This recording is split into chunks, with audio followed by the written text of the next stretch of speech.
Welcome back to TalesBlip. And today's story is The Bridge to the Unknown.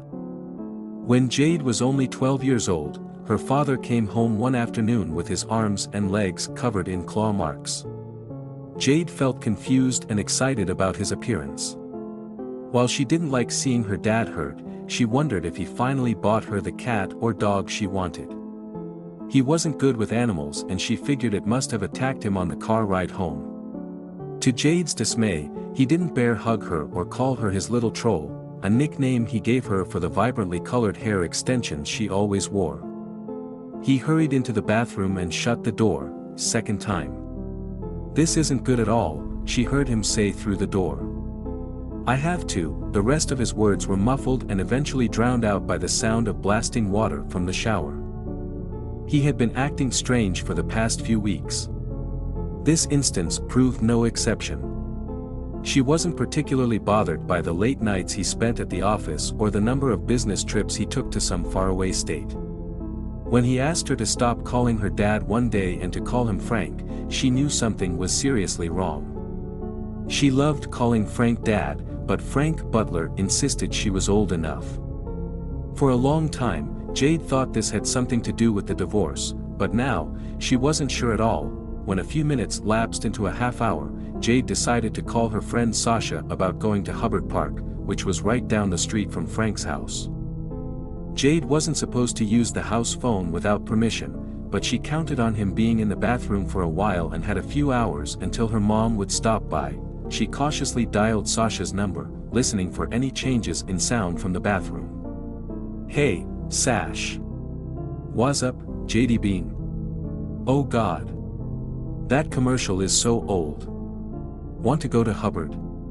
I guess. I thought you were with Dut. What's he want you to call him again? Frank. He's so weird. Ugh. So weird," Sasha repeated, laughing. "Yeah, I'll go. I got to go to drama club at 4 though. See ya soon. K. See ya." Jade left a note on the kitchen counter about her whereabouts and headed into the garage to grab her bike. As she stepped onto the concrete floor, she was surprised to find the interior vacant except for her blue Trek bike and a lone tool shelf. Before the divorce, the garage was full of sports equipment, gardening tools, and an extra fridge stocked with sports-themed beverages for when Frank coached her soccer team. Now, not only was the garage devoid of those remnants of her old life, but it was impeccably clean. Jade thought it was suspiciously clean. She figured he was in one of his moods again when she heard him shout, "This is disgusting." Whether it was due to work or another argument with her mom, she didn't want to know. She knew he couldn't keep his promise about a new cat or dog. Frank was full of broken promises, anger, and nothing more. She didn't even care how he got the claw marks anymore. All Jade knew as she rode off toward the park was that she barely recognized her dad or the house she once called home. Thankfully, Sasha breathed life into her otherwise disappointing day. She smiled as she pulled into the park and saw Sasha on her purple mountain bike. As she fixed her braids, Jade thought about how lucky Sasha was to have actual blue streaks. Clip extensions were the only hair alterations Frank approved of. He used to never care about hair or clothes but now always had something to say when she stopped by. Jade's mom said he worried about her becoming a proper young lady. She didn't believe this at all. "JD Bean. You look like hell." "Gee, thanks, Sash. Chillax. I'm just saying." "Wait, did your dad?" "I don't want to talk about it." "Want to go to Castle Craig?" "What's wrong with Taro?" "Nothing. Forget it." "Hey Dut, there's a dog at the end of the bridge." "What's it doing there? Am I crazy or is it like Dut glowing?" At the end of the pedestrian bridge stood a small, vaguely spaniel-like, short-haired black dog. They couldn't really see its face as it was sniffing something on the ground. For some reason, as it panted, the dog looked quite blurry. Jade rubbed her eyes, thinking it was her contacts, but the blurriness remained. Something wasn't right about the dog. As they walked over the bridge in caution, it still seemed blurry and wouldn't look at them. The dog wasn't fazed by the girl's loud footsteps or the booming traffic below. Jade could almost see the glow Sasha mentioned. A small layer of fog circulating its body. Are you seeing what I'm? Don't move. Jade stuck her arm out as the dog finally looked up. Its eyes were deep brown and strangely sad. The dog opened its mouth to bark. No sound came out. I don't like this. Let's get out of here. Jesus Christ, Sash. Despite Jade's inhibitions, Sasha continued over the bridge. Jade suddenly felt dizzy, unsure if she should be looking at the road below or the strange dog that made no sound when it barked. Don't touch it. It might be lost. Sasha said several paces ahead. Reluctantly, Jade sprinted to the edge of the bridge. As they both stopped before the strange black dog, the layer of fog disappeared. It still seemed kind of blurry though, and its eyes looked even sadder than before, even though it was still panting as Sasha stroked its back. Maybe Jade needed new contacts. This seems weird, but does it seem kinda blurry to you? Sasha paused and thought for a moment. Yeah. And cold. Feel this. Sasha forced Jade's hand onto the dog's back. It seemed really cold, as if it had just stepped out of a walk-in freezer. She couldn't make sense of the blurriness either. The dog was sitting right in front of them. She remembered the Photoshop program she used in computer class and how her teacher taught her how to blur objects. None of this made sense. Images could blur, not real-life animals. Whether it was the dog's sad brown eyes, its thin black fur, or its short wagging tail, it didn't seem like a complete animal. This makes no sense. Jade took her hand off the dog, looking up at Sasha's still excited expression. Let's get out of here or continue up to the top. Maybe its owner is nearby. I don't know. We can't leave it. I guess you're right. Jade and Sasha took a few steps off of the bridge and onto the trail. Even though Sasha happily petted the dog, Jade didn't want to be anywhere near it. The more she looked away, however, the dizzier she felt. When Sasha glanced up from the dog, she said something Jade couldn't hear. Her words were muffled, almost distorted. She felt increasingly lightheaded and weak, falling backward down a leaf-covered, dirt hill. As Jade rolled over a few jagged rocks, she began to panic. She felt too weak to move her body and break the fall.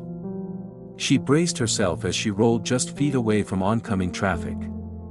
Before she reached the pavement, two rugged hands grabbed her, and everything faded to black. Jade opened her eyes to meet two arid blue ones. She recognized the thick blonde beard and plaid shirt that smelled like menthols. It was Frank, and next to him Sasha with a face drenched in tears. What was he doing here? It took only a few moments for Sasha to realize she was back on the pedestrian bridge, laying on Frank's nylon backpack, her entire body draped in aching sores. Are you okay, sweetheart? Yet what are you doing here? Oh my God, Jade Bean. Sasha threw her arms around her and squeezed tightly. Jade groaned and Sasha profusely apologized. I'm so sorry. It's just that was so scary. Are you sure you're okay? Yeah, Dad, I mean Frank, what are you doing here? He laughed, which she found quite odd given the circumstances. Despite taking a shower, his long beard and scruffy hair seemed dirty. There were also more marks on his face. It's quite a coincidence, actually. I was heading to the hardware store and pulled to the side of the road because I blew a tire. I heard a loud noise coming down the hill and there was my little troll. Frank hugged her tightly. Jade embraced him as he sounded like he was ready to sob. Honey, you have to be careful when you hike. You know this. We tried. Jade said weakly. But we saw this little black dog and I felt really dizzy and I'm sorry, Dad. Yeah. It was really cute but weird looking, Sasha chimed in. Frank's expression grew stern as he raised his hand to stop them. Did it see you? They nodded simultaneously. Frank exhaled deeply, wiping the dirt from his face. This is going to sound crazy, girls, but you just have to, trust me. That was no normal dog. Some say a little black dog haunts these hills. What? Like a ghost? Sasha blurted out, something like that. Frank, I thought you didn't believe in those things. I usually don't, but this one's different. Years ago, when your great-grandfather was a little kid, there were 2 geologists who fell to their deaths after seeing it. It's documented and everything. Grandpa Lou swore about it till his death, and he never spoke of anything spooky but that. He said you see it once for luck, twice for sorrow, and 3 times for death. None of this makes sense. Jade moaned. I thought you didn't believe in that stuff either. And she didn't have much luck. Have you seen a dog like that before? Jade studied Frank's expression for a moment to be sure that he was serious. They barely had any deep conversations since the divorce, but all of a sudden, he was launching into this weird folktale. Oddly enough, what he said made sense. A memory deep within Jade unlocked, one from years ago when she was lost in Hubbard Park. She was no more than 4 years old. She felt scared until she saw a small black dog standing by a tree. It stayed there until her parents found her. Why had she forgotten? Then again, she had forgotten a lot over the years. Yeah, I think so. Jade muttered. Then, you must never go back, her father said sternly. You were lucky this time. Unlike the first time Jade saw the black dog, the second time stayed with her for years, an encounter strange and horrifying enough for her to never return to Hubbard Park. Sasha thought Frank was going crazy after the divorce and that his belief was a product of his insanity along with wanting to be called by his first name. Jade wasn't sure at all. She never developed a belief in the supernatural other than in this instance. Sasha became even more skeptical over the years after dating a guy named Jordan who believed in everything paranormal. At one point, Jade dated Jordan's friend Miguel. He was equally a believer but somehow more rational. Whenever the 3 of them mentioned the black dog incident and their varying beliefs, Jade shut them down. After her 27th birthday, it became easier to shut everyone out. She broke up with Miguel and moved into a dilapidated house in Winstead with Colt, her slightly effeminate college roommate. He hated talking about anything even remotely scary and never brought up Jade's past. So their living arrangement worked perfectly. Still, she couldn't shake some things from her childhood. She still felt uncomfortable seeing someone walk a run-of-the-mill black dog around town. She still felt uncomfortable calling her dad Frank, even though he became less of a dad over the years. When Colt told Jade she should try therapy one night, she agreed to his surprise. I never said that. Jade slightly nudged him. Besides, maybe I was stupid for doubting you. Really? Yeah, it hasn't always been easy. Colt smiled and they leaned into the fire, admiring the glowing embers and brisk September night. It almost made Jade forget her ex-boyfriend and financial troubles. Something deeper troubled her though. It had been 15 years since her encounter with the black dog and her even creepier encounter with her dad on the side of the road. In those years, he never warned her about the black dog again. She figured it was just a story to keep her out of trouble. She thought about that incident around this time of year and it would usually fade with the autumn leaves. This year it didn't though. Just as soon as she was about to forget again, she learned that the story Sasha told around the same time of the missing Kensington girls was more than just a story. What are you reading about on your phone so intently? Sorry. Jade looked up at Colt who was roasting a marshmallow on a stick. I am reading about those girls from Kensington who disappeared in the 90s. I thought that was just a rumor. Apparently not. Here's the weird thing. I'm reading this breaking news article and apparently, there's 2 girls from Kensington who have disappeared around that park again, Chloe Peters and Alexa. Oh no. What? Jade read the name a few times over to make sure she had the name right. It can't be. He didn't, for Christ's sake, Jade, he said, getting up to peer over her shoulder. Is that Miguel's? Alexa Boyd, yes. As in Alexa Boyd, Miguel's cousin. Jade stood up frantically and checked the name for the third time. Yeah, that's his cousin. I didn't get the. Oh, never mind. The alert came earlier this morning. How could I not notice? I didn't get that. Oh shit. Colt checked his phone as well and scrolled through the messages. I didn't see it either, but the alert came earlier today. Chloe Peters and Alexa Boyd, two 12-year-old girls from Kensington, Connecticut, disappeared around Hubbard Park on Thursday morning. That was a little over 24 hours ago. Fuck. Jade ran her hands through her hair and started shaking. How could he not tell me? You've been broken up for a month. Why would he? You don't understand, Colt. I knew his family. I loved them. Have you talked to him in a month? No. Not really. What do we do? Colt sat back down on this lawn chair and Jade frantically scrolled through the article for a fourth time just to make sure. What can we do? I'm going to text him. Don't. Please, I have to. I knew Alexa. I loved her. She was like his little sister. Well, like not literally, but still. Colt, what should we do? Colt stared deeper into the fire as Jade paced back and forth, contemplating whether or not she should text Miguel. When she finally couldn't stand it anymore, Jade stopped looking at Colt and started texting Miguel. She wasn't sure which line of text she wanted to choose and kept erasing her responses. Finally, Colt snatched Jade's phone from her, choosing, I heard about Alexa. Can I do anything to help? Oh my God. Why, Colt? You were taking forever. Now we wait. Colt held on to her phone. As Jade extended a hand, Colt shook his head. Don't even. Someone with a clear head needs to do this. I didn't even want you talking to him to begin with.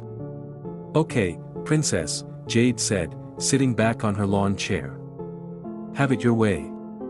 Miguel didn't respond, and the longer he didn't respond, the more nervous Jade became. Even when they were in the worst of fights, he would tell Jade everything. After they broke up, it was just radio silence. At that moment, she couldn't even remember why they broke up, just the pain that lingered in his absence. Even worse, she imagined Miguel staying up late, crying in his New Haven apartment over Alexa's disappearance. Miguel was teaching her karate at a nearby studio in Meriden, a part-time gig he picked up to pay the bills. He was also helping her through her parents' divorce.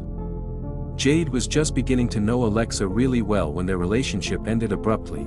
I want to go there, Colt, she said, almost in tears as they were putting out the fire. I just want to get in my car and drive there. He shouldn't be alone through this. Jade, that I know you still. How do I put this? It's 10 at night and you haven't spoken to each other in a month. I don't care how late it is. He shouldn't be alone through this. I don't care what happened to us right now. Alexa means everything to him and God knows he still. She couldn't finish that sentence without a teardrop trickling down her cheek. She stopped herself and stormed inside their house, headed into the living room, and turned on the small, boxy television they had kept since their college years. The reception was super glitchy. After nervously slamming the remote into her palm, she flipped through several channels before stumbling upon the 10 o'clock news. She waited anxiously as a female reporter brought up their featured story, a tragedy in Meriden, Connecticut, and Naveen proclaimed, locking eyes with the camera. Her well-dressed co-anchor, Dan Patricks, looked on stoically as footage of police and a search and rescue team patrolling Hubbard Park rolled across the screen. 12-year-old Kensington girls Chloe Peters and Alexa Boyd disappeared on their way to Hubbard Park Thursday morning. An Amber Alert has been issued and police and locals have engaged in a non-stop search for the two girls. Jade and Colt looked on helplessly as an anchor interviewed an older couple in the park. The text on the bottom of the screen made her stomach churn, the search for missing Kensington girls underway.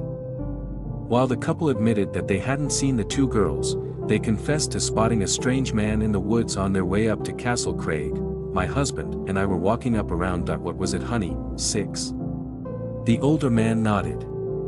We didn't see the girls, but we did see something strange.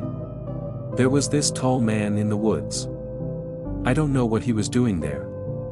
He was, let's see, maybe 6 feet, long blonde beard, some kind of baseball hat with a bird on it, and smelled like menthols like my Morty used to smoke. He waved at us and walked away. It was so strange. I don't know what he was doing there. An aggressive headache overwhelmed Jade's senses as the reporter continued on about police cautioning the public that there were no suspects yet but to keep a watchful eye. The woman's description of the blonde beard and stench of menthols took Jade instantly back to her childhood. Even Colt, who only met Frank once during college, gave Jade a look. The woman gave a universal description: she saw my dad. I mean, Frank. I was about to say. What the hell was he doing in the woods? Maybe he was looking for something. The timing just seems weird. Frank's a weird guy. With those words, the conversation faded to silence as the news story changed to one about a local sports team changing its name. Anxiously gripping her phone in her palm, Jade imagined Frank in the woods, smiling a yellow, decomposing smile. That awful smile crept underneath her skin and kept her awake some nights. Especially when she remembered the weird ways he came home. After a long day at work, he often said he was going to the hills, especially if he was frustrated. Sometimes, he came home many hours later covered in dirt or bruised, claiming he took a bad fall. She accepted this excuse once or twice until she realized the trail wasn't that long or dangerous. Before Jade drifted off to sleep, she remembered years ago when she looked up the black dog legend in her middle school's computer lab. She read about 2 geologists who fell to their deaths after seeing the black dog a 3rd time. She couldn't remember their names but was stunned by the legitimacy of the source.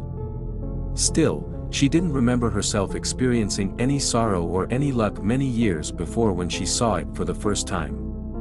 Just as she slipped into a deep, uncomfortable slumber, she recalled Sasha telling her that the dog attempted a voiceless growl at her dad as they walked back up the hill before scampering off, leaving no footprints behind. Come to think of it, dogs typically growled at her dad when she saw them. When Jade awoke the next morning, she had a thought dancing on the tip of her tongue and Colt knew exactly what it was. As she entered the kitchen, Jade blurted out, "I think my dad might be a serial killer." Colt looked up from his cereal and sighed. "You're so predictable." What do you mean? You don't remember the last several times you called him a serial killer? He fits the profile. He's a loner, he goes on long walks and long trips alone, and when young girls disappear, it's always around where he lives. I knew you would say that. One description about your weird dad on TV and all of a sudden, it's too coincidental. Him being in the woods to probably, I don't know. Take a smoke. On the day the girls disappeared? So what? He lives right near the hills. And what about his weird black dog story on the day he just so happened to see me on the side of the road? Seems like misdirection. Oh God. Not the damn black dog. Do you actually believe in that? No. I don't know. I mean, of course not. It just seems like a weird thing to say at a weird time. And the dog was blurry and made no noise when it barked. What does that have to do with anything? Also, everything's blurry when you remember your childhood. I love you, but it's almost like you want him to be a serial killer. This gave Jade pause. Until Colt pointed it out, she hadn't considered how often she mentioned her dad's serial killer vibes or her uneasy encounter with the black dog when she was young. Her friends, especially Colt, were probably sick of it. 15 years had passed without her discovering any proof for her accusations or any more idea about what significance, if any, her encounter with the black dog held. I can't believe I'm saying this, but would you like to go to Hubbard Park today? She nodded enthusiastically. I'm not sure what we could do. Maybe it will give you peace of mind. Maybe we can help. I'm not sure how, but okay. After finishing their breakfast, they put on their barely used hiking shoes and Colt drove them to Hubbard Park. On the way there, Jade kept refreshing her messages, hoping for any sign of Miguel. She even deleted several messages in hopes that they would be delayed, but hope, like anything else, was futile. Instead, she stumbled across an article in which a woman named Haley insisted that the disappearance of Alexa and Chloe was connected to the disappearance of her friends Krista and Eve in the late 90s. The woman discussed spending years searching for her friends with a suspect in mind but no conclusive evidence. Jade wasn't sure if she had omitted the suspect's name or if the news site chose not to publish it at all. Check this out. Mere seconds after Colt pulled into the dirt lot by the trailhead, Jade shoved the phone into his hands. Don't just nod, read. Haley Brunel believes the disappearances of her friends in 1999 are connected to the tragic disappearance of. Yeah, so they might be. What's your point? Read a little bit further. Brunel believes that her friends are no longer alive. Well, that's dark. Yes, I'll read on. And fears they might be buried somewhere in Hanging Hills. Authorities state there is no reason to believe this at this time and will continue their search for Alexa and Chloe. I believe her. You don't know her. Does that matter? I know you're overwhelmed with all this. Let's just take things one step at a time. As the twosome walked onto the dirt trail, they remarked how quiet and empty the trail was for a Saturday morning with the exception of a guy speeding by them on a mountain bike. No matter how hard Colt attempted to make idle conversation, she couldn't shake the thought of the girls from different decades meeting the same fate. She couldn't shake the thought that Frank was somehow involved. Jade felt her mind and body slip into autopilot as Colt droned on about his own relationship troubles and how steep the hill was. Colt didn't have the body type or demeanor for hiking, so they took a short break halfway up the hill. He sat upon a rock, griping about how they should have packed a water bottle. She paid no mind to his banter as she saw a figure standing at the top of the trail that stopped abruptly at a winding road. She could recognize the wavy, shoulder-length brown hair, slightly muscular build, and well-worn Nirvana smiley t-shirt from anywhere. He was staring at something across the road. Miguel. Jade felt the trembling intonation of her voice as she met his surprised but despondent expression. Sorry. Didn't mean to scare you. He shook his head and gave her a faint smile. Hey, guys. I'm sorry I didn't return your text. I've been out here for hours. Miguel raised a finger to his lips. No offense, guys. I don't want to hear that right now. I've heard too much of that over the past 2 days. Jade struggled to find the right words. Look, we're here to help. Colt's eyes widened, but after processing those words, he nodded in agreement. Thanks, guys. I'm not sure what we can do. I'm not sure how to start. The police searched the area with their dogs over the past 2 days and didn't find anything. They've moved on to other areas. Jade wanted desperately to put an arm around his shoulders but stopped a few inches short of the small of his back. But you're not convinced. Miguel shook his head inside, running his fingers down the dark circles under his eyes. They were going to Castle Craig. It was their hangout place. I know this sounds crazy, but I don't think they'd be anywhere else. It doesn't sound crazy, Colt said. Your cousin's a badass hiker like you, and I'm sure her friend is too. Miguel smiled. Thanks for treating her like she still exists. My whole family. They act like she's gone. It's been less than 2 days and they're simultaneously talking about preparing for the worst and praying to God for her return. I don't want to do any of those things. It doesn't help, guys. Clenching his fists and holding back tears, Miguel motioned for them to step onto the road. I've been all over these godforsaken woods. The only place I haven't been yet today is Castle Craig. People are idiots, so we have to be careful walking up. Colt and Jade nodded as they crossed onto the left side of the road. Have you found anything at all? Jade noticed her own nervous inflections. But it didn't matter. It felt good to just be near him again. She noticed he was skinnier and not in a healthy sort of way, but skinny like the month his adopted father took ill when they were in college. She noticed bruises coursing the length of his arms, not the kind he usually incurred from a karate match, but the kind of bruise one would receive from a great fall, just some footprints off the trail. But I don't have the type of expertise to tell what those are.